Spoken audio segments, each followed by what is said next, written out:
Good afternoon, ladies and gents. This is Mr. B here, and I just want to give you a couple of practical tips for when you're going to start building your DC machines for Prac 2, Prac 3. Now, I've looked at last semester's first attempt by our department students, and though those machines will run, there are a couple of just basic improvements that you can make to the machines that will make them a little bit more effective or efficient. So I'm just going to draw a couple of quick diagrams on what you're going to build.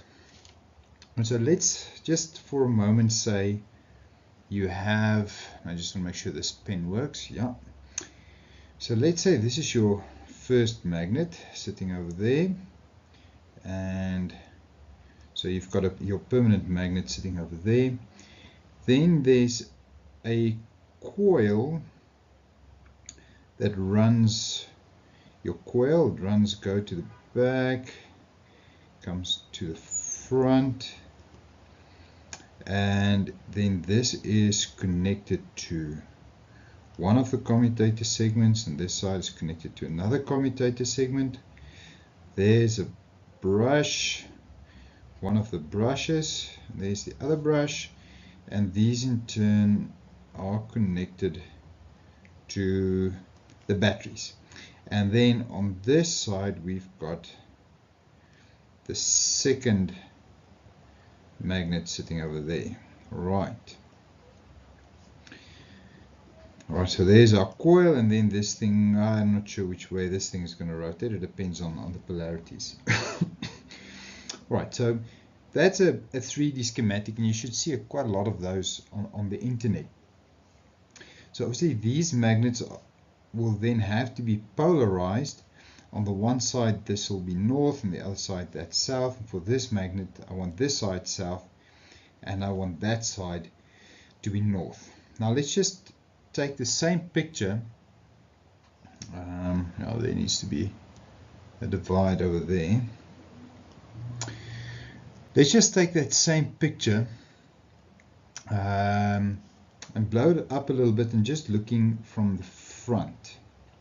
Right, so there's our one magnet, there's the one coil, there's the other the conductor, there's the other conductor, and then there's our other magnet, and we split this in half, and let's make this our north and south and south and north.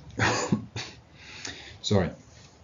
Now what we want to achieve is we actually want the flux. Now I'm going to, well, let's talk about where the flux lines are going of these magnets, because that's what this whole improvement is about. So in the one conductor you might have current going in, and on this side you might have current coming out, so a dot for that one. That's really not that important.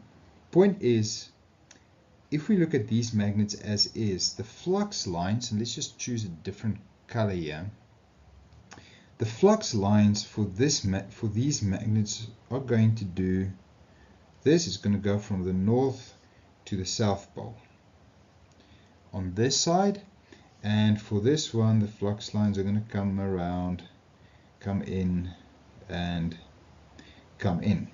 Now that is not what we want. What we want is we actually want the flux going through the coils. If we make it a red line now, we want the flux to go straight through from the one magnet to the other magnet. So I want the flux lines to actually cut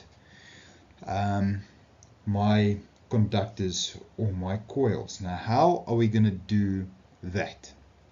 How are we going to get the flux to then actually go from the north to the south? Now there's two things we have to do. So now I'm going to go back to my black line.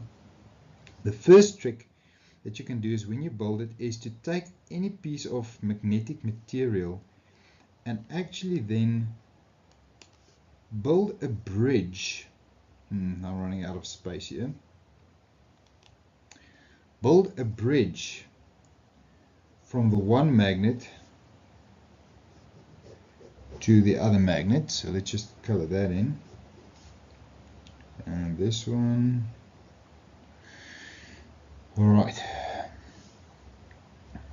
So that's all solid metal over there. And there, and we color that in. Alright. So that's a piece of metal. That's step number one.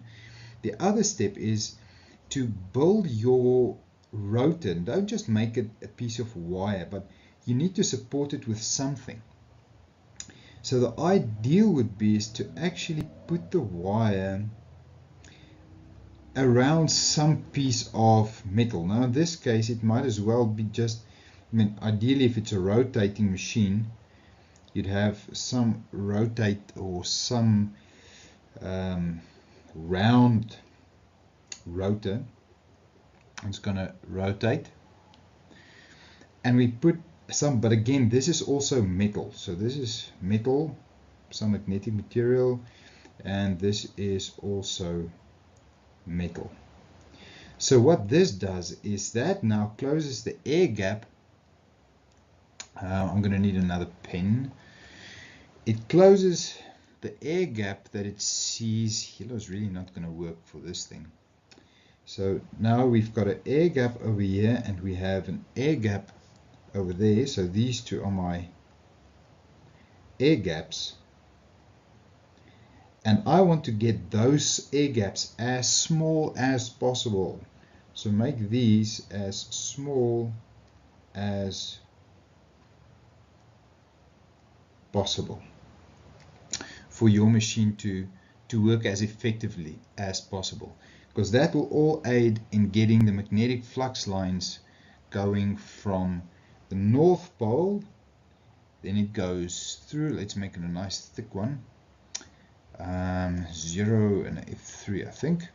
So that'll help the flux lines to go from the North Pole into the core, shortcut through the core, and then to the other magnet, and then it'll go around through the core and back in on this side. So all the while now the flux has a nice path to flow through the machine, and that'll just make your flux linkage or your field coupling much better in the machine. Alright, that is it in terms of a practical. In the other video, or I'm going to make another video that'll just explain a little bit better, or help you to prepare for the theoretical measurements that you need to take during your test and measurement session.